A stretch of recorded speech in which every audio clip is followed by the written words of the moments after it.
ஆலயத்தில் கொண்டாடி கொண்டிருக்கிறோம். சற்று நேரத்தில் திருக்கல்யாண உற்சவம் நடைபெற உள்ளது.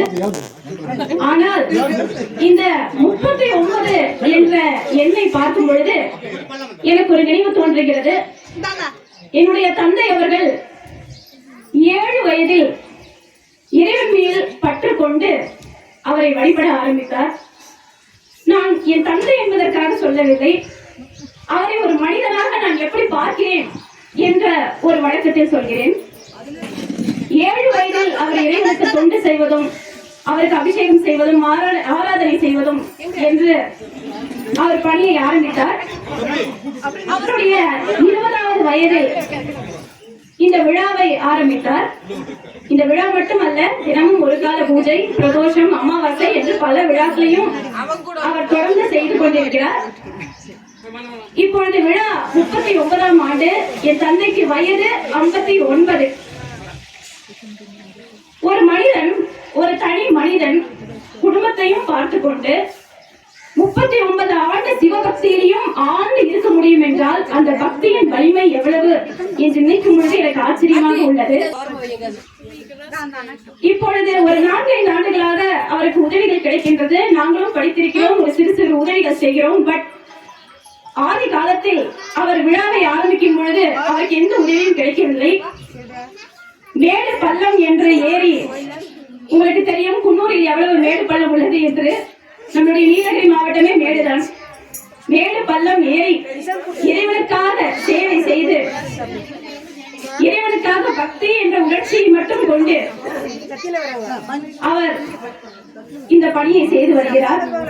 நானுமே அவர்கிட்ட சொல்லியிருக்கிறேன், அப்பா எதுக்கு இப்படி சாமி கும்பிடுறீங்க, இப்படி தொடர்ந்து எதுக்கு சாமி கும்பிடுறீங்க, உங்க பக்திக்கு அளவே இல்லையா, இப்படி விழா எடுத்து செய்யணுமா, ஒரு வருஷத்துல 3 மாசம் வேலைக்கு எடுத்து செய்யணுமா அப்படின்னு நானுமே கேட்டிருக்கிறேன்.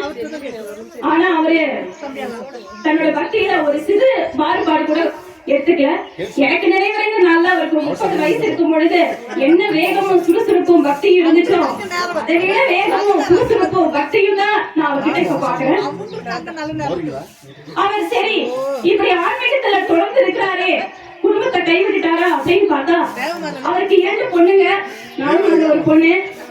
2 பொண்ணையும், ஒரு பொண்ணு இன்ஜினியர், ஒரு பொண்ணு டாக்டர் ஆக்கியிருக்காரு. என்ன நல்ல இடத்துல கல்யாணம் பண்ணி வச்சிருக்காரு. நிறைய சோதனைகள் ஏற்பட்டிருக்கு. அந்த சோதனைகள் எல்லாம் இறைவன்கிட்டயே வேண்டி சரி பண்ணியும் கொடுத்திருக்காரு. அது நினைக்கும் பொழுது எனக்கு மாணிக்க வாசகர் சொன்ன திருவாசகத்தில் இருக்கிற ஒரு லைன் தான் ஞாபகம் வருது. அவனே அவன் தான் வணங்கி, அதாவது இறைவனுடைய அருள் இருந்தாதான் அவன் கும்பிட முடியுமா. இந்த 39 ஆண்டுகள், 39 மட்டும் இல்லை, பல ஆண்டுகள் இருக்கு. இந்த 39 ஆண்டுகள் தொடர்ந்து இறைவனை கும்பிட முடியும்னா அது இறைவனுடைய அருள் இருந்தாதான் முடியும். இறைவனுடைய அருள் இருந்தாதான் அவருடைய தாளையே கும்பிட முடியும்னா இறைவனுடைய அருள் இருந்தனாலதான் அவரால் இவ்வளவு ஆண்டு காலம் இறைவனுக்கு திருவிழா எடுத்து செய்ய முடியும்.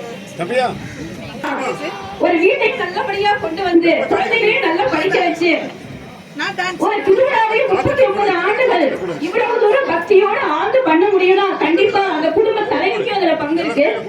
நிச்சயமா என்னோட தாய்க்கு அதுல நிறைய பங்கு இருக்கு.